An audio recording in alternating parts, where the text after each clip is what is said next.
ಶಾಂತಿ. ಪತ್ರಪುಷ್ಪ. ಜೀವನದಲ್ಲಿ ಮಧುರತೆ ಹಾಗೂ ಸ್ನೇಹದ ಗುಣವನ್ನು ಧಾರಣೆ ಮಾಡಿಕೊಂಡರೆ ಬೇರೆ ಎಲ್ಲ ಗುಣಗಳು ಸಹಜವಾಗಿ ಬಂದು ಬಿಡುತ್ತದೆ. ನಿಮಿತ್ತ ಟೀಚರ್ ಸಹೋದರಿಯರು ಹಾಗೂ ಸರ್ವ ಬ್ರಾಹ್ಮಣ ಕುಲಭೂಷಣ ಸಹೋದರ ಸಹೋದರಿಯರ ಪ್ರತಿ ದಾದೀಜಿ ಅವರ ನೆನಪಿನ ಪತ್ರ 20-1-2024. ಪ್ರಾಣಪ್ರಿಯ ಅವ್ಯಕ್ತ ಬಾಪ್ ತಾದಾರವರ ಅತಿ ಸ್ನೇಹಿ, ಸದಾ ಮಧುರತೆಯ ರೂಪಿ, ಆತ್ಮಿಕತೆಯ ರಂಗಿನಲ್ಲಿ ರಂಗಾದ ಸಫಲತೆಯ ನಕ್ಷತ್ರಗಳು, ನಿಮಿತ್ತ ಟೀಚರ್ಸ್ ಸಹೋದರಿಯರು ಹಾಗೂ ದೇಶ ವಿದೇಶದ ಸರ್ವ ಬ್ರಾಹ್ಮಣ ಕುಲಭೂಷಣ ಸಹೋದರ ಸಹೋದರಿಯರೇ, ಈಶ್ವರೀಯ ಸ್ನೇಹ ಸಂಪನ್ನ ಮಧುರ ನೆನಪನ್ನು ಸ್ವೀಕಾರ ಮಾಡಿರಿ. ನಂತರದ ಸಮಾಚಾರ. ನೀವೆಲ್ಲರೂ ಜನವರಿ ತಿಂಗಳಿನಲ್ಲಿ ಪ್ರೀತಿಯ ಬ್ರಹ್ಮ ಬಾಬಾರವರ ವಿಶೇಷ ಸ್ಮೃತಿಯಲ್ಲಿ ಇದ್ದೀರಿ. ಅವರ ಸಮಾನ ಸಂಪನ್ನ ಹಾಗೂ ಸಂಪೂರ್ಣರಾಗುವ ಶುಭ ಸಂಕಲ್ಪಗಳನ್ನು ತೆಗೆದುಕೊಂಡು ಬಹಳ ಚೆನ್ನಾಗಿ ತಪಸ್ಸು ಮಾಡಿರಬಹುದು. ಸಮಯ ಪ್ರಮಾಣ ಸೇವೆಗಳಲ್ಲಿ ಇರುತ್ತಾ ಡಬಲ್ ಲೈಟ್ ಫರಿಷ್ಠೆಯಾಗುವುದಕ್ಕೆ ಬಾಬಾರವರು ನಾವೆಲ್ಲ ಮಕ್ಕಳಿಗೆ ನಿಮಿತ್ತತನದ ಸ್ಮೃತಿ, ನಿರ್ಮಾಣ ಚಿತ್ತದ ಸ್ಥಿತಿ ಹಾಗೂ ನಿರ್ಮಲವಾಣಿಯ ವಿಶೇಷ ಗಮನವನ್ನು ತರಿಸುತ್ತಾರೆ. ಈಗ ಈ ಫೆಬ್ರವರಿ ತಿಂಗಳಿನಲ್ಲಿ ನಾವೆಲ್ಲರೂ ಮಧುರತೆ ಹಾಗೂ ಸರಳತೆಯ ಗುಣದ ಮೇಲೆ ವಿಶೇಷ ಗಮನವನ್ನು ಕೊಟ್ಟು ಪ್ರತಿ ಕಾರ್ಯದಲ್ಲಿ ಸಫಲತೆಯ ಅನುಭೂತಿ ಮಾಡೋಣ. ಬಾಬಾರವರು ಹೇಳುತ್ತಾರೆ, ಮಕ್ಕಳೇ, ಮಧುರತೆ ಇಂತಹ ಧಾರಣೆಯಾಗಿದೆ. ಯಾವುದು ಕಹಿಯಾದ ಧರಣಿಯನ್ನೂ ಸಹ ಮಧುರವನ್ನಾಗಿ ಮಾಡಿಬಿಡುತ್ತದೆ. ಬಾಬಾರವರ 2 ಮಧುರ ಮಾತುಗಳು ಹಾಗೂ ದೃಷ್ಟಿ ನಮ್ಮೆಲ್ಲರ ಜೀವನವನ್ನು ಪರಿವರ್ತನೆ ಮಾಡಿಬಿಟ್ಟಿದೆ ಎಂದ ಮೇಲೆ ನಾವು ಸಹ ಬಾಬಾರವರ ಸಮಾನ ಮಧುರತಾರೂಪಿ ಗುಣವನ್ನು ಧಾರಣೆ ಮಾಡಿ ಎಲ್ಲರನ್ನೂ ಮಧುರರನ್ನಾಗಿ ಮಾಡಬೇಕು. ಈ ಮಧುರತೆಯ ಉಡುಗೊರೆಯನ್ನು ಸದಾ ತಮ್ಮ ಜೊತೆ ಇಟ್ಟುಕೊಳ್ಳಿ. ಸಂಘಟನೆಯಲ್ಲಿ ಪ್ರತಿಯೊಬ್ಬರ ಪ್ರಭಾವವಂತೂ ಭಿನ್ನವಾಗಿದೆ. ಆದರೆ ಸ್ವಯಂನ ಸ್ವಭಾವ ಒಂದು ವೇಳೆ ಸರಳವಾಗಿದ್ದರೆ ವಾಣಿಯಲ್ಲಿ ಮಧುರತೆ ಸಹಜವಾಗಿ ಬಂದು ಬಿಡುತ್ತದೆ. ಸರಳವಾದ ಸ್ವಭಾವ ಅರ್ಥಾತ್ ಎಂತಹ ಸಮಯ, ಎಂತಹ ವ್ಯಕ್ತಿ, ಎಂತಹ ಪರಿಸ್ಥಿತಿ ಅದನ್ನು ಪರಿಶೀಲಿಸುತ್ತಾ ತಮ್ಮನ್ನು ಸರಳವನ್ನಾಗಿ ಮಾಡಿಕೊಳ್ಳುವುದು. ಸರಳ ಎಂದರೆ ಮಿಲನಸಾರ. ಇದರಿಂದ ಸಂಘಟನೆ ಸದಾ ಏಕಮತವಾಗಿರುತ್ತದೆ. ಬಾಪ್ತಾದರವರ ಇದೇ ಆಸೆಯಾಗಿದೆ. ನನ್ನ ಪ್ರತಿಯೊಂದು ಮಗುವಿನ ಸಂಕಲ್ಪ ಶುದ್ಧವಾಗಿರಲಿ, ವಾಣಿ ಮಧುರವಾಗಿರಲಿ, ವಾಯುಮಂಡಲ ಏಕಮತವಾಗಿರಲಿ. ಆಗ ಪರಮಾತ್ಮ ಕಾರ್ಯದ ಪ್ರತ್ಯಕ್ಷತೆ ಸಹಜವಾಗಿ ಆಗುವುದು. ಹೇಳಿ, ದೃಢತೆಯ ಶುದ್ಧ ಸಂಕಲ್ಪದ ಮೂಲಕ ಮಧುರತಾರೂಪಿ ಮಧುವನ್ನು ಜೊತೆಯಲ್ಲಿ ಇಟ್ಟುಕೊಂಡು ತಮ್ಮ ಮಧುಸೂದನ ತಂದೆ ಅವರ ಹೆಸರು ಪ್ರಸಿದ್ಧ ಮಾಡುವಿರಿ ಅಲ್ಲವೇ? ಹಾಗಾದರೆ ಬನ್ನಿ, ನಾವೆಲ್ಲರೂ ಸಂಕಲ್ಪವನ್ನು ತೆಗೆದುಕೊಳ್ಳೋಣ. ಜೀವನದಲ್ಲಿ ವಿಶೇಷ 2 ಧಾರಣೆಗಳು ಅವಶ್ಯವಾಗಿ ಮಾಡಬೇಕು. ಮಧುರತೆ, ನಮ್ರತೆ.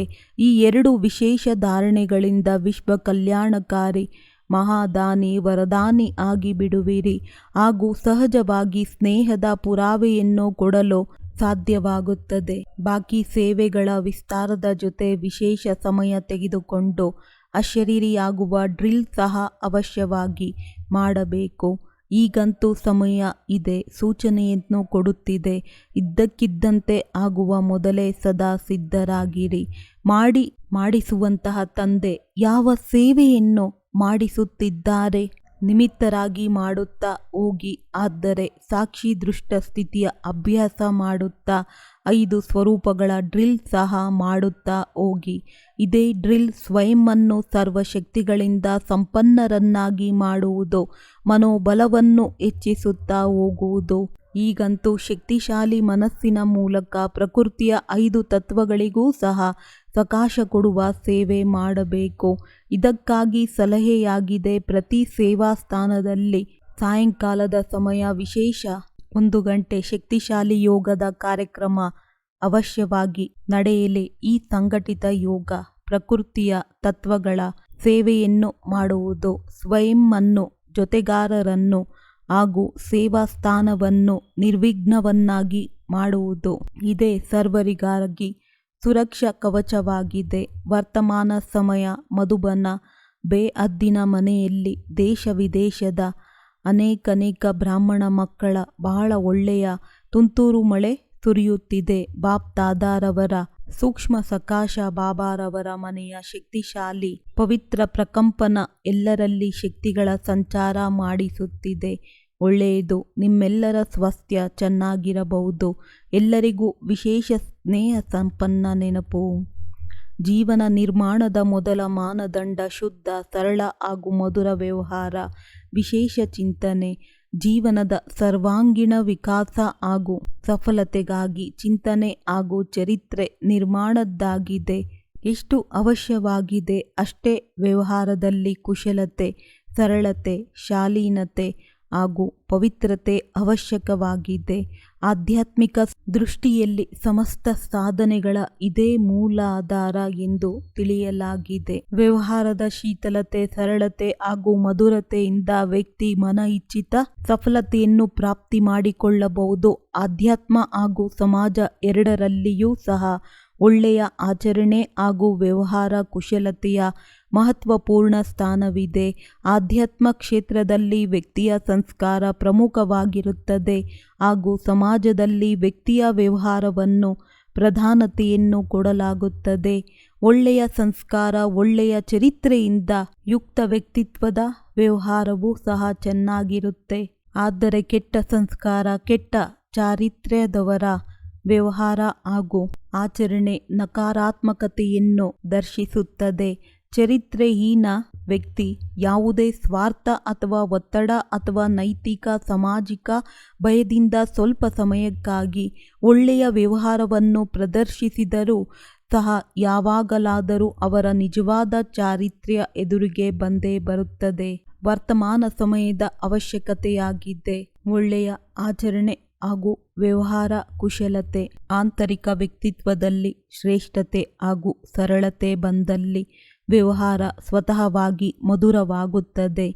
ವ್ಯವಹಾರವೇ ಸಮಾಜದಲ್ಲಿ ನಮ್ಮ ಜೀವನದ ಹಾಗೂ ವ್ಯಕ್ತಿತ್ವದ ಒಂದು ವಿಶೇಷ ಪರಿಚಯ ಕೊಡುತ್ತದೆ. ವ್ಯವಹಾರವೇ ಸಫಲತೆ ಹಾಗೂ ಅಸಫಲತೆಯ ಕಾರಣವಾಗುತ್ತದೆ. ಪ್ರಪಂಚದಲ್ಲಿ ಯಾವಾಗಲೇ ಎಲ್ಲೇ ಯಾವುದೇ ಸಭ್ಯತೆ ಹಾಗೂ ಸಂಸ್ಕೃತಿ ಜೀವನ ಪದ್ಧತಿಯ ನಿರ್ಮಾಣ ಮಾಡಿದೆ ಎಂದರೆ ಅದರಲ್ಲಿ ಮಾನವೀಯ ವ್ಯವಹಾರವನ್ನು ಎಲ್ಲದಕ್ಕಿಂತ ಪ್ರಮುಖ ಅಂಗ ಎಂದು ತಿಳಿಯಲಾಗಿದೆ. ಆತ್ಮವಿದ್ಯೆ ಹಾಗೂ ಬ್ರಹ್ಮವಿದ್ಯೆ ಇವೆರಡರ ಸಂಬಂಧ ಮಧುರ ವ್ಯವಹಾರ ಹಾಗೂ ಆಚರಣೆಯೊಂದಿಗೆ ಇದೆ. ಈ ವಿದ್ಯೆಯ ಸಾರವಾಗಿದೆ ಸ್ವಯಂನಲ್ಲಿ ಮಧುರರಾಗುವುದು ಹಾಗೂ ಅನ್ಯರಲ್ಲಿ ಮಧುರತೆಯನ್ನು ಹರಡುವುದು. ಪ್ರಕೃತಿಯ ಎಲ್ಲ ತತ್ವಗಳು ಮಧುರತೆಯನ್ನು ಪ್ರಧಾನಿಸುತ್ತದೆ. ಅವುಗಳಲ್ಲಿ ಎಂದೂ ಸಹ ಕೋಪ, ದ್ವೇಷ ಅಥವಾ ತಿರಸ್ಕಾರ ಇರುವುದಿಲ್ಲ. ವ್ಯಕ್ತಿ, ಸಮಾಜ ಹಾಗೂ ರಾಷ್ಟ್ರ ಎಲ್ಲರೂ ಪ್ರೇಮ, ಸುಖ ಹಾಗೂ ಶಾಂತಿಯನ್ನು ಬಯಸುತ್ತಾರೆ. ಸುಖ ಹಾಗೂ ಶಾಂತಿಯ ಎಲ್ಲದಕ್ಕಿಂತ ಸರಳ ಉಪಾಯವಾಗಿದೆ. ಜೀವನದಲ್ಲಿ ಕೋಪ, ದ್ವೇಷ, ಹಿಂಸೆ, ಕ್ರೋಧ, ಅಹಂಕಾರ, ಕಟುವಚನ ಇತ್ಯಾದಿಗಳನ್ನು ತ್ಯಾಗ ಮಾಡಿ ಮಧುರತೆಯಿಂದ ನಡೆದುಕೊಳ್ಳುವುದು. ವ್ಯವಹಾರದ ಮಧುರತೆಯಿಂದ ಪ್ರೇಮ, ಮಿತ್ರತೆ, ಸಹಾನುಭೂತಿ ಹಾಗೂ ಆತ್ಮೀಯತೆಯಂತಹ ಗುಣಗಳು ಸ್ವತಃವಾಗಿ ಜಾಗೃತವಾಗುತ್ತದೆ ಹಾಗೂ ವಿಕಸಿತವಾಗುತ್ತದೆ. ಮಧುವಿದ್ಯೆಯ ಪ್ರಾಪ್ತಿ ಆಗಲೇ ಸಂಭವವಾಗುತ್ತದೆ ಯಾವಾಗ ವ್ಯಕ್ತಿ ಚರಿತ್ರವಂತ ಹಾಗೂ ಸಾತ್ವಿಕ ಸಂಸ್ಕಾರಗಳಿಂದ ತುಂಬಿಕೊಂಡಿರುತ್ತಾನೆ. ಮಧುವಿದ್ಯೆಯ ಆಧಾರ ಸದಾಚಾರ, ಸತ್ಯನಿಷ್ಠೆ ಹಾಗೂ ಸಾತ್ವಿಕತೆಯಂತಹ ಗುಣಗಳಾಗಿವೆ. ಈ ಪ್ರಪಂಚದಲ್ಲಿ ಮಧುರತೆ ಹಾಗೂ ಕಠಿಣತೆ ಎರಡೂ ಸಹ ವ್ಯಾಪಕವಾಗಿವೆ. ಎರಡರಲ್ಲಿ ಒಂದನ್ನು ಆರಿಸಿಕೊಳ್ಳುವುದಕ್ಕಾಗಿ ಮನುಷ್ಯ ಸ್ವತಂತ್ರನಾಗಿದ್ದಾನೆ. ಮಧುರತೆಯ ಮಾತಾಡುವುದೇ ಸರ್ವ ವಿದ್ಯೆಯ ಹಿತಕಾರಿ ಆಗಿದ್ದಾರೆ. ಮಧುರತೆಯ ಸಂಪನ್ನ ವ್ಯವಹಾರ ವ್ಯಕ್ತಿಗತವಾಗಿ ಜೀವನದಲ್ಲಿ ಹಾಗೂ ಸಮಾಜದಲ್ಲಿ ಸದ್ಭಾವನೆ, ಪ್ರೇಮ, ಸಹಾನುಭೂತಿ ಹಾಗೂ ಸ್ನೇಹ ಉತ್ಪನ್ನ ಮಾಡಿ ಜೀವನದಲ್ಲಿ ಸುಖ, ಶಾಂತಿ ಹಾಗೂ ಪ್ರಸನ್ನತೆಯನ್ನು ಪ್ರದಾನ ಮಾಡುತ್ತದೆ. ನಮ್ಮ ಇಡೀ ದಿನಚರಿ ಮಧುರತಾ ಪೂರ್ವಕವಾಗಿರಲಿ. ಎದ್ದೇಳುವುದು, ಕುಳಿತುಕೊಳ್ಳುವುದು, ಭೇಟಿಯಾಗುವುದು, ಮಾತನಾಡುವುದು ಇತ್ಯಾದಿ ಎಲ್ಲ ಕಾರ್ಯದಲ್ಲಿಯೂ ಮಧುರತೆ ಇರಲಿ. ಅಧಿಕವಾಗಿ ಸಮಸ್ಯೆಗಳು ಹಾಗೂ ವಿವಾದಗಳ ಕಾರಣ ಕಟುವಚನ, ವ್ಯಂಗ್ಯ, ಅಪಹಾಸ್ಯ, ನಿಂದನೆ ಮಾಡುವುದು ಇತ್ಯಾದಿಗಳಾಗಿವೆ. ಮಧುರತೆ ನಮ್ಮನ್ನು ಈ ದುರ್ಗುಣಗಳಿಂದ ಬಚಾವ್ ಮಾಡುತ್ತದೆ. ನಮ್ಮ ನಾಲಿಗೆಯ ಮುಂದೆ ಹಾಗೂ ಹಿಂದಿನ ಭಾಗದಲ್ಲಿ ಮಧುರತೆ ತುಂಬಿಕೊಂಡಿರಲಿ. ಅರ್ಥಾತ್ ಮುಖದಿಂದ ಯಾವುದೇ ಮಾತು ಬಂದರೂ ಅದು ಮಧುರವಾಗಿರಲಿ. ವಚನದಲ್ಲಿ ಸ್ವಲ್ಪವೂ ಕಟುತನ ಇರದಿರಲಿ. ಮಧು ವಚನಗಳು ವಶೀಕರಣ ಮಂತ್ರದಂತೆ ಇರುತ್ತದೆ, ಯಾವುದರಿಂದ ಇಡೀ ಸಮಾಜ ನಮ್ಮ ಅಧೀನ ಆಗಬಹುದು. ಅನ್ಯರ ಹೃದಯದಲ್ಲಿ ತಮ್ಮ ಸ್ಥಾನವನ್ನು ಮಾಡಿಕೊಳ್ಳುವುದಕ್ಕಾಗಿ ಮಧುರ ವಚನಗಳಿಗಿಂತ ಒಳ್ಳೆಯ ಸರಳ ಉಪಾಯ ಬೇರೆ ಯಾವುದೂ ಇಲ್ಲ. ಮಧುರತೆ ಎಲ್ಲರಿಗೂ ಪ್ರಿಯ ಎನಿಸುತ್ತದೆ. ಮಧುರವಾಣಿ ಹಾಗೂ ವ್ಯವಹಾರದವರೊಂದಿಗೆ ಎಲ್ಲರೂ ಪ್ರೇಮಪೂರ್ವಕವಾಗಿ ವ್ಯವಹಾರ ಮಾಡುತ್ತಾರೆ ಹಾಗೂ ಇಂತಹ ವ್ಯಕ್ತಿ ಲೋಕಪ್ರಿಯರಾಗಿರುತ್ತಾರೆ. ತನ್ನ 4 ಕಡೆ ಮಧುರತೆಯನ್ನು ಹರಡಿಸಿ ಅದರ ಪ್ರಸಾರ ಮಾಡುವುದು ಅವಶ್ಯಕವಾಗಿದೆ. ಆದರೆ ತಮ್ಮ ಸುತ್ತಮುತ್ತಲಿನ ವಾತಾವರಣವನ್ನು ಸಹ ಮಧುರವನ್ನಾಗಿ ಇಟ್ಟುಕೊಳ್ಳಿ. ಆಗ ಯಾರೆಲ್ಲ ಸಂಪರ್ಕದಲ್ಲಿ ಬರುತ್ತಾರೆ ಅವರು ತಮ್ಮ ಕಟುತನವನ್ನು ಹಾಗೂ ದುರ್ಗುಣಗಳ ತ್ಯಾಗ ಮಾಡಲು ವಿವಶ ಆಗುವರು. ಅವರ ಜೀವನದಲ್ಲಿ ಮಧುರತೆಯ ಸಂಚಾರವಾಗುವುದು. ಪ್ರಕೃತಿಯೊಂದಿಗೆ ಮನುಷ್ಯನ ಮಧುರ ವ್ಯವಹಾರ. ಲೋಕ ಕಲ್ಯಾಣದ ಪ್ರೇರಣೆ ಹಾಗೂ ಶಿಕ್ಷಣ ಗ್ರಹಣ ಮಾಡಬೇಕು. ನಮ್ಮ ಮನಸ್ಸು, ವಚನ, ಕರ್ಮ ಹಾಗೂ ವ್ಯವಹಾರದಲ್ಲಿ ಮಧುರತೆ ಇರಬೇಕು. ವ್ಯಕ್ತಿಗೆ ಎಲ್ಲಿಂದಲೇ ಹೇಗೆ ಮಧುರತೆಯ ಶಿಕ್ಷಣ ಸಿಕ್ಕರೆ ಅದನ್ನು ಗ್ರಹಣ ಮಾಡಿ ಪರಿವಾರ, ಸಮಾಜ ಹಾಗೂ ರಾಷ್ಟ್ರದಲ್ಲಿ ಮಧುರತೆಯ ಪ್ರಸಾರ ಅವಶ್ಯವಾಗಿ ಮಾಡಬೇಕು. ಯಾರ ವ್ಯವಹಾರ ಮಧುರವಾಗಿದೆ ಅವರು ಸಮಾಜದಲ್ಲಿ ಸ್ನೇಹ, ಆತ್ಮೀಯತೆಯ ಜೊತೆ ಅನೇಕ ಉಪಲಬ್ಧಗಳನ್ನು ಸಹಜವಾಗಿ ಪ್ರಾಪ್ತಿ ಮಾಡಿಕೊಳ್ಳುತ್ತಾರೆ. ವ್ಯಕ್ತಿತ್ವದಲ್ಲಿ ಮಧುರತೆಯ ಆಕರ್ಷಣೆ ಎಲ್ಲದಕ್ಕಿಂತ ಶ್ರೇಷ್ಠದ್ದಾಗಿದೆ. ಇಂತಹ ವ್ಯಕ್ತಿ ಎಲ್ಲಿದ್ದರೂ ಅಲ್ಲಿ ನಿರಂತರ ಸದ್ಭಾವನೆ, ಪ್ರೇಮ ಹಾಗೂ ಸಹಾನುಭೂತಿಯ ಸಂಚಾರ ಆಗುತ್ತಿರುತ್ತದೆ. ಯಾರು ಸತ್ಯ ಅರ್ಥದಲ್ಲಿ ಮಧುವಿದ್ಯೆಯ ಅಧಿಕಾರಿ ಆಗಲು ಬಯಸುತ್ತಾರೆ ಎಂದರೆ ಇದರ ಆದಿ ಮಧುರ ವಚನದಿಂದ ಮಾಡಬೇಕು.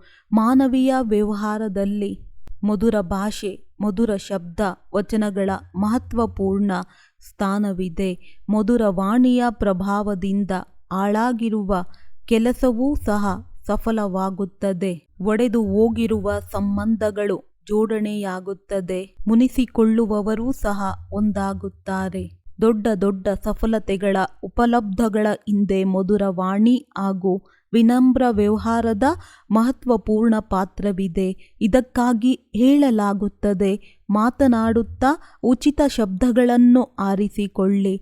ಸದೈವ ಗಮನವನ್ನಿಡಿ. ನಮ್ಮ ವಾಣಿ ಅಥವಾ ಶಬ್ದದಿಂದ ಯಾರಿಗೂ ಬೇಸರವಾಗದಿರಲಿ. ವಾಣಿಯ ಮಧುರತೆ ಹಾಗೂ ಶಬ್ದಗಳ ಮರ್ಯಾದೆಯಿಂದ ನಮ್ಮ ವ್ಯವಹಾರ ಶ್ರೇಷ್ಠತೆಯನ್ನು ಪ್ರಾಪ್ತಿ ಮಾಡುತ್ತದೆ. ಚಿಂತನೆಯ ಶ್ರೇಷ್ಠತೆ ಹಾಗೂ ಚರಿತ್ರೆಯ ಪಾವನತೆಯ ಜೊತೆ ಒಂದು ವೇಳೆ ಸಾರ್ಥಕ ರೂಪದಲ್ಲಿ ವ್ಯವಹಾರದಲ್ಲಿ ಮಧುರತೆ ಸೇರಿಕೊಂಡರೆ ನಮ್ಮ ಜೀವನ ಹಾಗೂ ವ್ಯಕ್ತಿತ್ವ ಸಂಪೂರ್ಣತೆಯಿಂದ ವಿಕಸಿತ ಆಗುತ್ತದೆ. ತ್ರಿಮೂರ್ತಿ ದಾದಿಯರ ಅಮೃತ ವಚನಗಳು. ಗುಲ್ಜಾರ್ ದಾದೀಜಿ ಅವರ ಅಮೃತ ವಚನಗಳು. ಯಾರು ಹೇಳುವುದಕ್ಕಿಂತ ಜಾಸ್ತಿ ಮಾಡಿ ತೋರಿಸುತ್ತಾರೆ ಅವರಿಗೆ ಬಾಬಾ ಖುಷಿಯಾಗಿ ಶಕ್ತಿಯನ್ನು ಕೊಡುತ್ತಾರೆ. 14/2/2008. ಹೇಗೆ ಪ್ರತಿ ವರ್ಷ ಮಧುಬನಕ್ಕೆ ಬಂದು ಹೋಗಿ ಮಾಡುತ್ತಾರೆ, ಅದೇ ರೀತಿ ಮಾಯೆ ಬರುತ್ತಿರುತ್ತದೆ, ಸೋಲು ಆಗುತ್ತದೆ, ಕೆಲವೊಮ್ಮೆ ವಿಜಯವಾಗುತ್ತದೆ. ಈ ರೀತಿ ಈಗ ಮಾಡಬೇಡಿ. ಹೇಗೆ ದತ್ತಾತ್ರೇಯನು ಬಹಳಷ್ಟು ಗುರುಗಳನ್ನು ಮಾಡಿದನು ಎಂದರೆ ಅವರಿಂದ ಗುಣಗಳನ್ನು ಆರಿಸಿಕೊಂಡನು. ಇದೇ ರೀತಿ ಮಾಯೆಯಿಂದಲೂ ಗುಣವನ್ನು ತೆಗೆದುಕೊಂಡು ಮಾಯಾಜೀತ್ ಆಗಿ, ಬಾಬಾ ನಾವು ಇಡೀ ವರ್ಷ ಮಾಯಾಜೀತರಾಗಿರುತ್ತೇವೆ.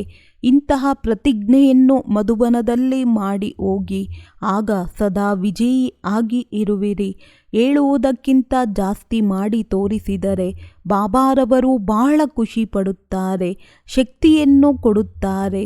ಪ್ರತಿದಿನ ಅಮೃತ ವೇಳೆಯಲ್ಲಿ ಮಿಲನ ಆಚರಿಸುವ ಯಾವ ದೃಢ ಸಂಕಲ್ಪ ಮಾಡಿದ್ದೀರಿ ಅದನ್ನು ನೆನಪು ಮಾಡುತ್ತಾ ಕರ್ಮಯೋಗಿ ಆಗಿ ಕರ್ಮಕ್ಷೇತ್ರದಲ್ಲಿ ಬನ್ನಿ. ಮತ್ತೆ ಮಧ್ಯ ಮಧ್ಯದಲ್ಲಿ ಚೆಕ್ ಮಾಡಿಕೊಳ್ಳಿ, ಯಾವ ಸ್ವಮಾನ ನಾನು ಬೆಳಿಗ್ಗೆ ಬಾಬಾರವರ ಮುಂದೆ ತೆಗೆದುಕೊಂಡೆ ಅದು ಸ್ಮೃತಿಯಲ್ಲಿದೆಯೇ. ಒಂದು ವೇಳೆ ಸ್ವಮಾನ ಮರೆತು ಹೋಗಿದ್ದರೆ ಮತ್ತೆ ಸ್ಮೃತಿ ತಂದುಕೊಳ್ಳಿ, ತಮ್ಮನ್ನು ಚೆಕ್ ಮಾಡಿಕೊಳ್ಳಿ.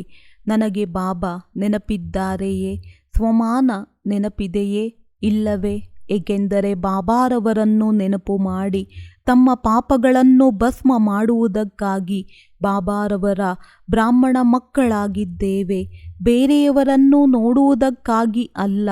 ಹಾಗಾದರೆ ನಾವು ಬೀಕೆ ಆಗಿರುವುದು ಯಾವುದಾದರೂ ಪರಿವರ್ತನೆಯನ್ನು ತರುವುದಕ್ಕಾಗಿ. ಬಾಬಾರವರು ಹೇಳುತ್ತಾರೆ, ತಾವು ಮಕ್ಕಳು ತಮ್ಮನ್ನು ತಾವು ಸರಿ ಮಾಡಿಕೊಂಡರೆ ಯೋಗದಲ್ಲಿದ್ದು ಅನ್ಯರಿಗೂ ಸಹ ಶಾಂತಿಯನ್ನು ಶಕ್ತಿಯನ್ನು ಕೊಡಲು ಸಾಧ್ಯ. ಹಾಗಾದರೆ ಏನು ಯೋಚಿಸಿದ್ದೀರಿ ಅದನ್ನು ಮಾಡಲೇಬೇಕು.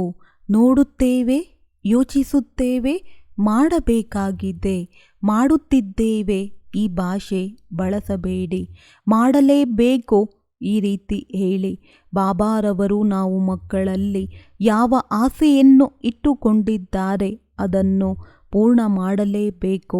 ಇದಕ್ಕೆ ತಲೆ ಅಲ್ಲಾಡಿಸಿ 1 ಸೆಕೆಂಡ್ ಸಹ ವ್ಯರ್ಥವಾಗಿ ಹೋಗದಿರಲಿ. ಒಂದು ವೇಳೆ ವ್ಯರ್ಥವಾಗಿ ಹೋದರೆ ಸರಿಯಾಗಿಲ್ಲ. ಇಲ್ಲಿ ರಿಫ್ರೆಶ್ ಆಗಲು ಬಂದಿದ್ದೇವೆ, ಕರ್ಮವನ್ನು ಸಹ ಮಾಡುತ್ತೇವೆ. ಆದರೆ ಕರ್ಮಯೋಗಿ ಆಗಿ ಮಾಡಬೇಕು. ಸೆಕೆಂಡ್ ಹಾಗೂ ಶ್ವಾಸ ಏನೂ ಸಹ ವ್ಯರ್ಥ ಹೋಗದಿರಲಿ, ಇಷ್ಟು ಗಮನ ಇಡಬೇಕು. ಆಗ ಸಮರ್ಥರಾಗಿರುವಿರಿ. ಇಲ್ಲಿನ ಈ ಅಭ್ಯಾಸದಲ್ಲಿ ಬಹಳ ಕೆಲಸಕ್ಕೆ ಬರುತ್ತದೆ. ಒಳ್ಳೆಯದು. ದಾದಿ ಜಾನಕಿಜಿ ಅವರ ಅಮೂಲ್ಯ ಶಿಕ್ಷಣಗಳು. ಯಾರಲ್ಲಿ ನಮ್ರತೆ, ಧೈರ್ಯತೆ ಹಾಗೂ ಸತ್ಯತೆ ಇದೆ ಅವರ ಯೋಗ ಚೆನ್ನಾಗಿ ಜೋಡಣೆಯಾಗುತ್ತದೆ. ಅವರು ಸೇವೆಯಲ್ಲಿ ಎಂದೂ ಸಹ ಸುಸ್ತಾಗುವುದಿಲ್ಲ. 14/7/2006. ನಾವು ಬಾಬಾರವರ ಮಕ್ಕಳು, ಈಶ್ವರಿಯ ಸಂತಾನ, ಈಶ್ವರಿಯ ಪರಿವಾರವಾಗಿದ್ದೇವೆ. ತಮ್ಮನ್ನು ಆತ್ಮ ಎಂದುಕೊಂಡು ದೇಹದ ಭಾನದಿಂದ ದೂರವಿರುವುದೋ ಇದಾಗಿದೆ ವಿದ್ಯೆ. ಇದು ಸಹ ಅದ್ಭುತ ಮಾತಾಗಿದೆ. ನಾವೆಲ್ಲರೂ ಒಬ್ಬರ ಮಕ್ಕಳಾಗಿದ್ದೇವೆ. ಯಾರ ತಂದೆ ತಾಯಿಯೂ ಸಹ ಬೇರೆಯಲ್ಲ. ನಾವೆಲ್ಲರೂ ಒಬ್ಬ ತಂದೆಯ ಮಕ್ಕಳಾಗಿದ್ದೇವೆ. ಲೌಕಿಕದಲ್ಲಿ ಹೇಳುತ್ತಾರೆ, ಒಂದೇ ಬ್ಲಡ್. ಆದರೂ ಸಹೋದರ ಸಹೋದರಿಯಲ್ಲಿ ಪರಸ್ಪರ ಪ್ರೀತಿ ಇಲ್ಲದಿದ್ದರೆ ಏನು ಹೇಳಲಾಗುವುದು? ಆತ್ಮಿಕ ಮಕ್ಕಳಾಗಿದ್ದೀರಿ. ಆತ್ಮರಿಗೆ ಹೇಳಲಾಗಿದೆ, ನೀವು ನನ್ನ ಮಕ್ಕಳಾಗಿದ್ದೀರಿ. ಆತ್ಮ ಮತ್ತೆ ಹೇಳುತ್ತದೆ, ಬಾಬಾ ನಾನು ನಿಮ್ಮ ಮಗುವಾಗಿದ್ದೇನೆ. ಮಕ್ಕಳೇ ಮಕ್ಕಳೇ ಎಂದು ಹೇಳುತ್ತಾ ಬಾಬಾರವರು ಬ್ರಾಹ್ಮಣರನ್ನಾಗಿ ಮಾಡಿಬಿಟ್ಟಿದ್ದಾರೆ. ದತ್ತು ತೆಗೆದುಕೊಂಡು ಹೇಳಿದರು, ನೀವು ಬ್ರಾಹ್ಮಣ ಕುಲದವರಾಗಿದ್ದೀರಿ. ಒಳಗಿನಿಂದ ಸಂಸ್ಕಾರಗಳಲ್ಲಿ ನಶೆ ಇರಲಿ, ಸ್ಮೃತಿ ಇರಲಿ. ನೋಡಲಾಗಿದೆ, ಸಾಯಂಕಾಲದ ಸಮಯ ಯಾರಿಗೂ ಸಹ ಯೋಗದಲ್ಲಿ ನಿದ್ರೆ ಬರುವುದಿಲ್ಲ. ನಮ್ಮ ಈ ನಿಯಮವೂ ಸಹ ಪಕ್ಕಾ ಆಗಿರಬೇಕು, ಸೆಳೆತವಾಗಬೇಕು. ಅಲ್ಲಿ ಇಲ್ಲಿ ತಿರುಗಾಡುವ ಬದಲಾಗಿ ಸಂಘಟನೆಯಲ್ಲಿ ಬಂದು ನೆನಪಿನಲ್ಲಿ ಕುಳಿತು ಬಿಡಬೇಕು. ಸಂಘಟನೆಯ ಯೋಗದ ಸುಖ ಜಾಸ್ತಿ ಇದೆ. ಇದರಲ್ಲಿ ಹುಡುಗಾಟಿಕೆ ಇರಬಾರದು. ಈ ನಿಯಮದಲ್ಲಿ ಯಾವ ಲಾಭವಿದೆ? ಅದು ಬಹಳ ಸಹಯೋಗ ನೀಡುತ್ತದೆ. ಅಮೃತ ವೇಳೆಯೂ ಸಹ ಗಡಿಯಾರ ಮಲಗಲು ಬಿಡುವುದಿಲ್ಲ. ದಿನದಲ್ಲಿ ಕಾರ್ಯ ಮಾಡುತ್ತಾ ಡಿಟ್ಯಾಚ್ ಆಗಿದ್ದು ಕೆಲಸ ಮಾಡಿದರೆ ಸುಸ್ತು ಎನಿಸುವುದಿಲ್ಲ. ಯಾರಲ್ಲಿ ನಮ್ರತೆ ಸಹನೆಯ ಕಡಿಮೆ ಇದೆ ಅವರೇ ಸುಸ್ತಾಗುತ್ತಾರೆ. ಯಾರು ನಮ್ರಚಿತ್ತರಾಗಿದ್ದಾರೆ ಅವರಿಗೆ ಅನೇಕರು ಸಹಯೋಗಿ ಆಗುತ್ತಾರೆ. ಯಾರು ಸಹನೆ ಹಾಗೂ ಪ್ರೇಮದಿಂದ ಕೆಲಸ ಮಾಡುತ್ತಾರೆ ಅವರಿಗೆ ಕೆಲಸ ದೊಡ್ಡದು ಎಂದು ಎನಿಸುವುದಿಲ್ಲ. ಅವರ ಯೋಗವು ಚೆನ್ನಾಗಿ ಇರುತ್ತದೆ. ಯಾರಲ್ಲಿ ನಮ್ರತೆಯು ಕಡಿಮೆ ಇರುತ್ತದೆ ಅವರು ಎಲ್ಲೇ ಕೆಲಸ ಮಾಡಿದರೂ, ಯಾರ ಜೊತೆಯ ಕೆಲಸ ಮಾಡಿದರೂ ಅವರು ಬೇಗ ಸುಸ್ತಾಗುತ್ತಾರೆ. ಹಾಗಾದರೆ ದೋಷ ಯಾರದ್ದಾಗಿದೆ? ಒಂದು ವೇಳೆ ನನ್ನಲ್ಲಿ ನಮ್ರತೆ ಇದ್ದರೆ, ಧೈರ್ಯತೆ ಇದ್ದರೆ, ಸತ್ಯತೆ ಇದ್ದರೆ ಒಳ್ಳೆಯ ವಾತಾವರಣ ಆಗಿಬಿಡುತ್ತದೆ. ಯಾರು ಸುಸ್ತಿನಲ್ಲಿ ಕೆಲಸ ಮಾಡುತ್ತಾರೆ ಅವರಿಗೆ ಯೋಗದಲ್ಲಿಯೂ ಸುಸ್ತು ಅನಿಸುತ್ತದೆ. ಸತ್ಯತೆ, ಸ್ನೇಹ ಹಾಗೂ ಸಹಯೋಗದ ಕೆಲಸ ಸಹಜವಾಗಿ ಆಗಿ ಹೋಗುತ್ತದೆ. ಯಾರು ಹೃದಯದಿಂದ ಕೆಲಸ ಮಾಡುವುದಿಲ್ಲವೋ ಅವರು ಒಳ್ಳೆಯ ಕೆಲಸವನ್ನೂ ಸಹ ಹಾಳು ಮಾಡುತ್ತಾರೆ. ಒಳ್ಳೆಯ ಕೆಲಸವನ್ನೂ ಸಹ ಹಾಳು ಮಾಡಿಬಿಡುತ್ತಾರೆ. ಆ ಸಮಯ ಅವರಿಗೆ ತಿಳಿಯುವುದಿಲ್ಲ. ಆದರೆ ಬಹಳಷ್ಟು ಹಾನಿಯಾಗುತ್ತದೆ. ಅದೇ ಒಂದು ಕೈಯಿನ ಎಲ್ಲ ಬೆರಳುಗಳು ಸೇರಿಕೊಂಡು ಒಂದು ಲಡ್ಡು ಮಾಡಬಹುದು. ಅದೇ ಕೈ ಕೆನ್ನೆಗೆ ಒಡೆಯಬಹುದು. ನಮ್ಮ ಒಂದು ಕೈಯಲ್ಲಿ ಮುರುಳಿ ಇರಬೇಕು, ಇನ್ನೊಂದು ಕೈಯಲ್ಲಿ ಸ್ವರ್ಗ. ನಾವು ಪ್ರಪಂಚವನ್ನು ಸ್ವರ್ಗವನ್ನಾಗಿ ಮಾಡುತ್ತಿದ್ದೇವೆ. ನಾವು ಸ್ವರ್ಗಕ್ಕೆ ಹೋಗುತ್ತೇವೆ. ಆದರೆ ಸಂಸ್ಕಾರವನ್ನು ಇಲ್ಲಿಂದಲೇ ಮಾಡಿಕೊಳ್ಳುತ್ತೇವೆ. ನಮ್ಮ ಚೆಹರೆ ಹಾಗೂ ಚಲನೆಯನ್ನು ನೋಡಿ ಹೇಳಬೇಕು, ಇವರಂತೂ ಸ್ವರ್ಗದಲ್ಲಿ ಇರುತ್ತಾರೆ. ನಮ್ಮ ರಾಯಲ್ ವ್ಯಕ್ತಿತ್ವವನ್ನು ನೋಡಿ ಅನ್ಯರು ಹಿಂದೆ ಹಿಂದೆ ಬರಲು ಶುರು ಮಾಡುತ್ತಾರೆ. ನಾವು ನಮ್ಮ ಎಲ್ಲ ವಸ್ತುಗಳನ್ನು ಮೊದಲೇ ರವಾನೆ ಮಾಡಿಬಿಡುತ್ತೇವೆ. ತಲುಪಿದರೆ ನಮಗೆ ಸಿಕ್ಕಿಬಿಡುತ್ತದೆ. ಜೊತೆಯಲ್ಲಿ ಏಕೆ ತೆಗೆದುಕೊಂಡು ಹೋಗಬೇಕು? ಏನೆಲ್ಲ ಸಂಗಮದಲ್ಲಿ ಮಾಡುತ್ತಿದ್ದೇವೆ ಅದೆಲ್ಲ ಭವಿಷ್ಯಕ್ಕಾಗಿ ಮಾಡುತ್ತಿದ್ದೇವೆ. ಇದರ ಫಲವಾಗಿದೆ ಸದಾ ಸಂತುಷ್ಟತೆ. ಯಾವುದೇ ಸೀಟು ಸಿಗಲಿ, ಯಾವುದಾದರೂ ಪೊಸಿಷನ್ ಸಿಗಲಿ ಎಂದು ಮಾಡುವವರು ಹೇಗೆ ದೇವತೆಗಳಾಗುತ್ತಾರೆ? ಕೆಲವರಿಗೆ ನೆಪಗಳನ್ನು ಹೇಳುವ ದೊಡ್ಡ ಅಭ್ಯಾಸವಿರುತ್ತದೆ. ನೆನಪು ಹಾಗೂ ಸೇವೆಯಲ್ಲಿ ನೆಪವನ್ನು ಹೇಳುವವರಿಗೆ ಅಧೀನತೆ ಅವಶ್ಯವಾಗಿ ಇರುತ್ತದೆ. ಅವರಿಗೆ ಪ್ರಕೃತಿಯೂ ಸಹ ಸಹಯೋಗ ಕೊಡುವುದಿಲ್ಲ. ಯಾವುದಾದರೂ ಒಂದು ಕರ್ಮ ಬಂಧನ ಹೊರಗೆ ಬರುತ್ತದೆ. ಯಾವುದು ಶ್ರೇಷ್ಠ ಪುರುಷಾರ್ಥವನ್ನು ಮಾಡಲು ಬಿಡುವುದಿಲ್ಲ. ಏಕೆಂದರೆ ನೆಪ ಹೇಳುವ ಅಭ್ಯಾಸ ಭಾಗ್ಯವನ್ನು ಮಾಡಿಕೊಳ್ಳುವುದರಿಂದ ವಂಚಿತರನ್ನಾಗಿ ಮಾಡಿಬಿಡುತ್ತದೆ. ಅದರಲ್ಲಿಯೂ ಸೂಕ್ಷ್ಮವಾಗಿದೆ ಈರ್ಷೆ. ಬಲೆ ಯಾರಾದರೂ ಭಾಷಣ ಮಾಡುತ್ತಾರೆ, ಆದರೆ ಪರಿವಾರದಲ್ಲಿ ಮಧುರ ಮಾತು ಆಡುವುದಿಲ್ಲ ಎಂದರೆ ಅವರನ್ನು ಯಾರು ಇಷ್ಟಪಡುತ್ತಾರೆ? ಕೆಲವರು ಪಾತ್ರೆ ತೊಳೆಯುತ್ತಾ ಇದ್ದರೂ ಸಹ ಎಲ್ಲರೊಂದಿಗೆ ಬಹಳ ಸ್ನೇಹ ತುಂಬಿದಂತಹ ಸಂಬಂಧವನ್ನು ಇಡುತ್ತಾರೆ. ಎಂದ ಮೇಲೆ ಯಾರ ಸಮಸ್ಯೆ ಜಾಸ್ತಿ ಆಯಿತೋ, ಯಾರು ದೂರನ್ನು ಹೇಳುತ್ತಾರೆ ಅವರ ಭಾಗ್ಯ ಏನಾಗಿರುತ್ತದೆ? ಅತಿ ಸೂಕ್ಷ್ಮವಾಗಿದೆ ಸತ್ಯ ಪುರುಷಾರ್ಥಿ ಯಾರ ದೂರನ್ನೂ ಸಹ ಹೇಳುವುದಿಲ್ಲ. ಬೇರೆಯವರೂ ಸಹ ಅವರ ಬಗ್ಗೆ ದೂರನ್ನು ಹೇಳುವುದಿಲ್ಲ. ಕೆಲವರ ಬಳಿ ಅಂತೂ ದೂರುಗಳು ಲಿಸ್ಟ್ ಇರುತ್ತದೆ. ಯಾರದ್ದಾದರೂ ಯಾವುದೇ ಕಂಪ್ಲೇಂಟ್ ಇದ್ದರೂ ಸಹ ಅವರು ಹೇಳುತ್ತಾರೆ. ಯಾವುದೇ ಮಾತಿಲ್ಲ, ಅವರು ದೂರು ಹೇಳುತ್ತಾರೆ. ನಾವು ಕೋಪ ಮಾಡಿಕೊಳ್ಳುತ್ತೇವೆ. ಎಂದ ಮೇಲೆ ನಮ್ಮ ಚಾರ್ಟ್ ಹೇಗಿರುತ್ತದೆ? ಯಾರು ಅಕ್ಯುರೇಟ್ ಆಗಿರುತ್ತಾರೆಯೋ ಅವರು ಎಂದೂ ಸಹ ಸಂಬಂಧವನ್ನು ಹಾಳು ಮಾಡುವುದಿಲ್ಲ. ದೂರು ಹೇಳುವವರಿಗೂ ಸಹ ಧನ್ಯವಾದಗಳು. ಬಹಳ ಒಳ್ಳೆಯದು ಮಾಡಿದ್ದೀರಿ, ನನ್ನ ಬಗ್ಗೆ ಹೇಳಿದ್ದೀರಿ ಎಂದು. ನಾವೆಲ್ಲರೂ ಅತಿಥಿಗಳಾಗಿದ್ದೇವೆ. ಆದರೆ ಬೇರೆಯವರ ಅತಿಥಿ ಸತ್ಕಾರ ಮಾಡುವುದೂ ಸಹ ಬುದ್ಧಿಯ ಕೆಲಸವಾಗಿದೆ. ಯಾರಲ್ಲಿ ತನ್ನತನದ ಅಭಿಮಾನವಿರುತ್ತದೆ ಅವರು ಅತಿಥಿಯಲ್ಲ, ಅವರಲ್ಲಿ ಟ್ರಸ್ಟಿತನ ಇರುತ್ತದೆ. ಸಾಯಂಕಾಲದ ಯೋಗದಲ್ಲಿ ಇಂತಹ ಸ್ಥಿತಿಯನ್ನು ಮಾಡಿಕೊಂಡು ಇಟ್ಟುಕೊಳ್ಳಿ. ಯಾವ ಮಕ್ಕಳು, ಯಾವ ವಿದ್ಯಾರ್ಥಿ ಚೆನ್ನಾಗಿರುತ್ತಾರೆ ಅವರು ತಂದೆ ತಾಯಿ ಶಿಕ್ಷಕರ ಶಿಕ್ಷಣದ ಅನುಸಾರ ನಡೆಯುತ್ತಾರೆ. ನಂತರ ಜೀವನವಿಡೀ ನೆನಪಿಟ್ಟುಕೊಳ್ಳುತ್ತಾರೆ. ಇದನ್ನು ನನ್ನ ತಾಯಿ ಕಲಿಸಿದ್ದಾರೆ, ನನ್ನ ತಂದೆ ಕಲಿಸಿದ್ದಾರೆ. ಅವರ ಪ್ರತಿ ಒಳಗೆ ಬಹಳ ಪ್ರೀತಿ ಗೌರವವಿರುತ್ತದೆ. ಅವರು ತಮ್ಮ ಶಿಕ್ಷಕರ ಹೆಸರುವಾಸಿ ಮಾಡುತ್ತಾರೆ. ಎಲ್ಲರ ಮುಖದಿಂದ ಬರುತ್ತದೆ, ಇವಂತೂ ಅಕ್ಯುರೇಟ್ ಆಗಿದ್ದಾರೆ. ತಂದೆ ನಮ್ಮೆಲ್ಲರನ್ನೂ ತನ್ನ ಸಮಾನ ಮಹಿಮಾ ಯೋಗ್ಯ ಮಾಡಲು ಬಯಸುತ್ತಾರೆ. ಒಳ್ಳೆಯದು. ದಾದಿ ಪ್ರಕಾಶಮಣಿಜಿಯವರ ಅಮೃತ ವಚನಗಳು.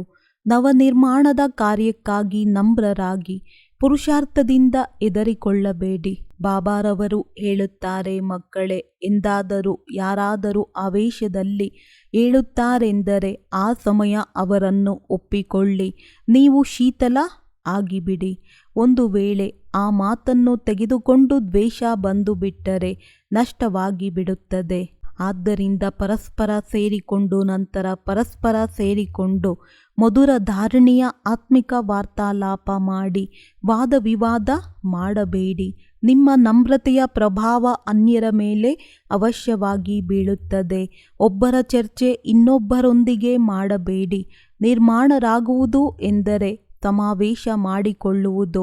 ಯಾವಾಗಲೂ ಯಾವುದೇ ಮಾತು ಪರಸ್ಪರ ಹೊಂದಾಣಿಕೆ ಆಗುವುದಿಲ್ಲ ಎಂದರೆ ಅದನ್ನು ಬಿಟ್ಟು ಶುಭ ಚಿಂತನೆಯಲ್ಲಿ ತೊಡಗಿರಿ.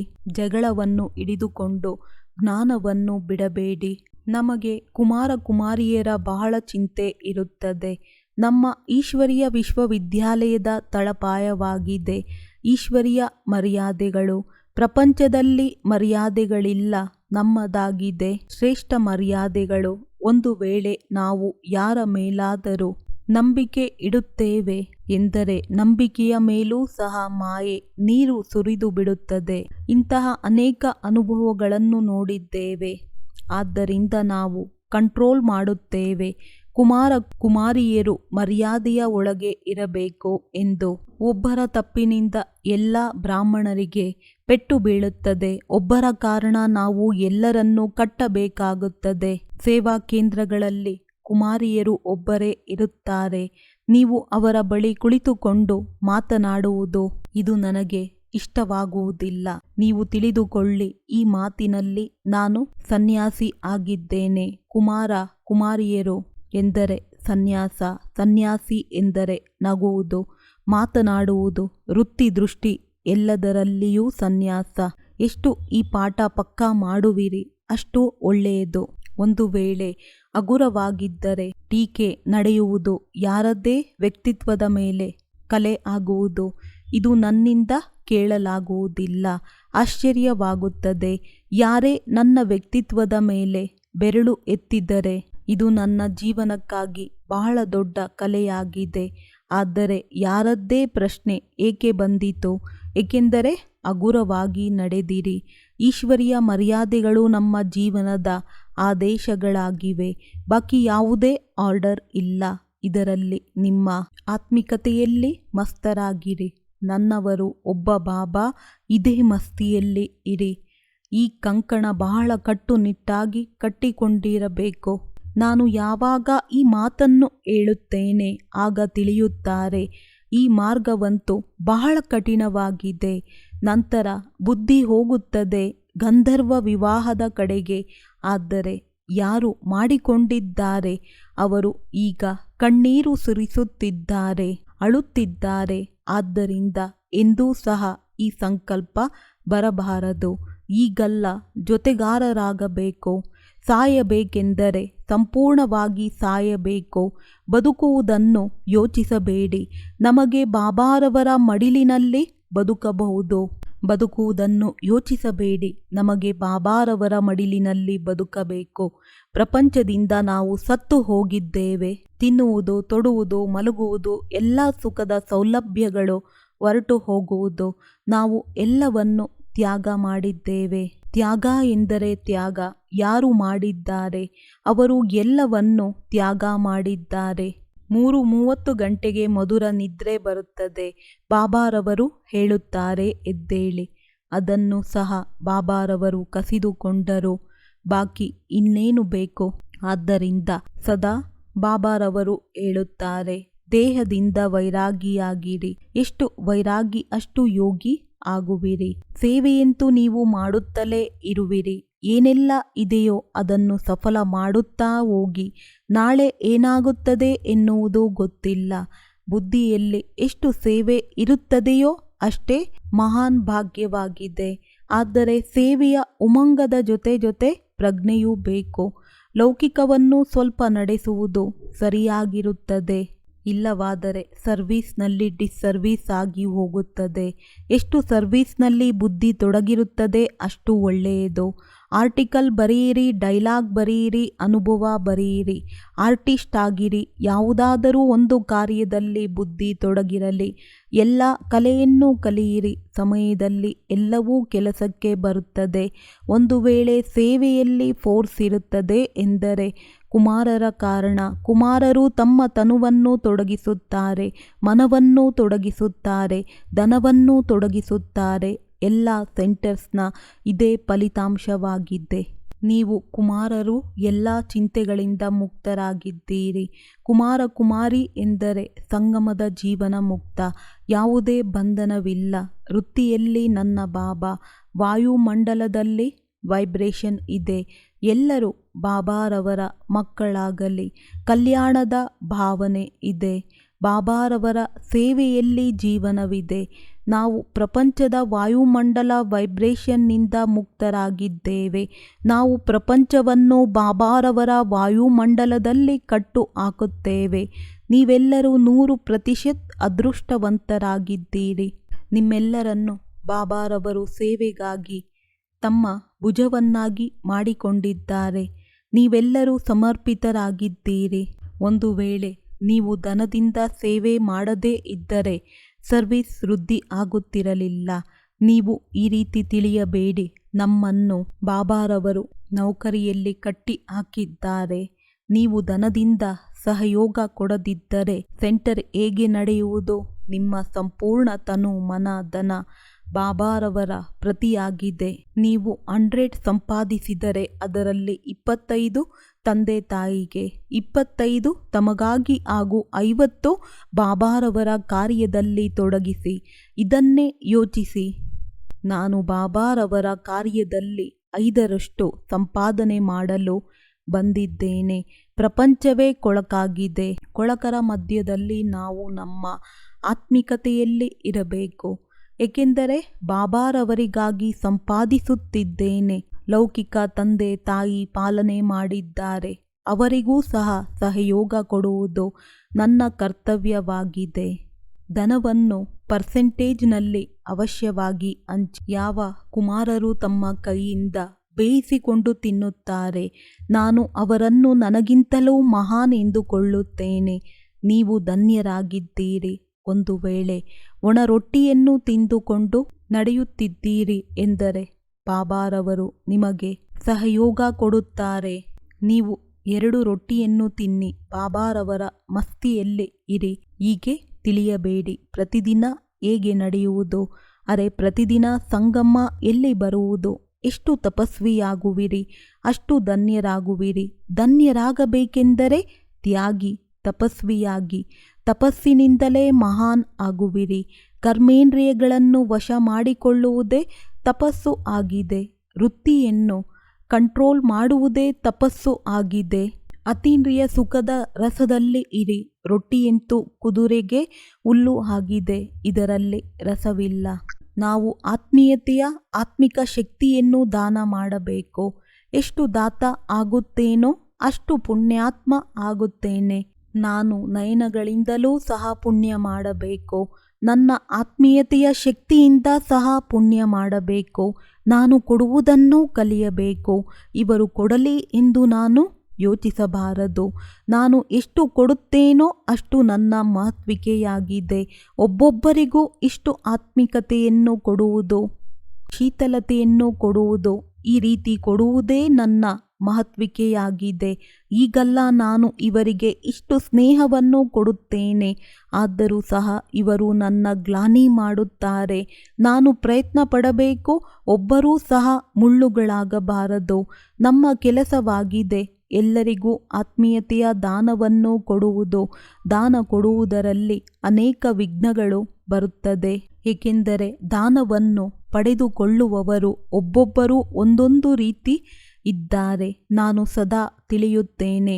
ಪ್ರತಿಯೊಬ್ಬರೂ ಸಹ ನನ್ನ ಮಾಸ್ಟರ್ ಆಗಿದ್ದಾರೆ. ನಾನು ಪ್ರತಿಯೊಬ್ಬರಿಂದಲೂ ಕಲಿಯುತ್ತೇನೆ ಎಂದೂ ಸಹ ತಮ್ಮ ಹೃದಯದಲ್ಲಿ ಯಾರ ಪ್ರತಿಯೂ ದ್ವೇಷವನ್ನು ಇಟ್ಟುಕೊಳ್ಳಬೇಡಿ. ಜಗಳವಾದಾಗ ಪರಸ್ಪರ ದ್ವೇಷ ಬರುತ್ತದೆ. ಎಲ್ಲಿ ದ್ವೇಷವಿರುತ್ತದೆ ಅಲ್ಲಿ ಪರಚಿಂತನೆ ಬಂದು ಬಿಡುತ್ತದೆ. ಅವರು ಶತ್ರುಗಳಾಗಿ ಬಿಡುತ್ತಾರೆ. ಮೊದಲು ಈರ್ಷೆಯಾಗುತ್ತದೆ, ಅದು ದ್ವೇಷವನ್ನು ಹುಟ್ಟಿಸುತ್ತದೆ. ನಂತರ ಪರಚಿಂತನೆ ನಡೆಯುತ್ತದೆ. ಯಾರ ಪ್ರತಿ ಪರಚಿಂತನೆ ಮಾಡುತ್ತಾರೆ ಅವರು ಶತ್ರುಗಳಾಗಿ ಹೋಗುತ್ತಾರೆ. ಒಂದು ಮಾತು ಹಾಗೂ ಜೀವನ ಇಡೀ ಶತ್ರುಗಳಾಗಿ ಹೋಗುತ್ತಾರೆ. ಯಾರನ್ನೇ ನೋವು ಮಾಡುವ ಒಂದು ಶಬ್ದ ಹೇಳಿದರೂ ಸಹ ಅದು ಅವರಿಗೆ ತಾಗುತ್ತದೆ ಎಂದರೆ ಅವರು ಜೀವನವಿಡೀ ನಿಮ್ಮನ್ನು ಶತ್ರುಗಳನ್ನಾಗಿ ಮಾಡಿಬಿಡುತ್ತಾರೆ. ನಾನು ಈ ರೀತಿ ಏಕೆ ಮಾಡಲಿ? ಬ್ರಾಹ್ಮಣರಲ್ಲಿ ಎಲ್ಲದಕ್ಕಿಂತ ದೊಡ್ಡ ನಷ್ಟಕಾರಿ ಅವಗುಣವಾಗಿದೆ ಹಠದ ಸ್ವಭಾವ. ಯಾರಲ್ಲಿ ಹಠದ ಸ್ವಭಾವವಿದೆ ಅವರ ಮೇಲೆ ನನಗೆ ಬಹಳ ದಯೆ ಬರುತ್ತದೆ. ಅವರು ಬಹಳ ಮೋಸ ಹೋಗುತ್ತಾರೆ. ಎಲ್ಲದಕ್ಕಿಂತ ಬಹಳ ನಷ್ಟ ಈ ಹಠದಿಂದ ಆಗುತ್ತದೆ. ಹಠ ಮನುಷ್ಯನನ್ನು ರಸತಾಲದಲ್ಲಿ ತಲುಪಿಸಿ ಬಿಡುತ್ತದೆ.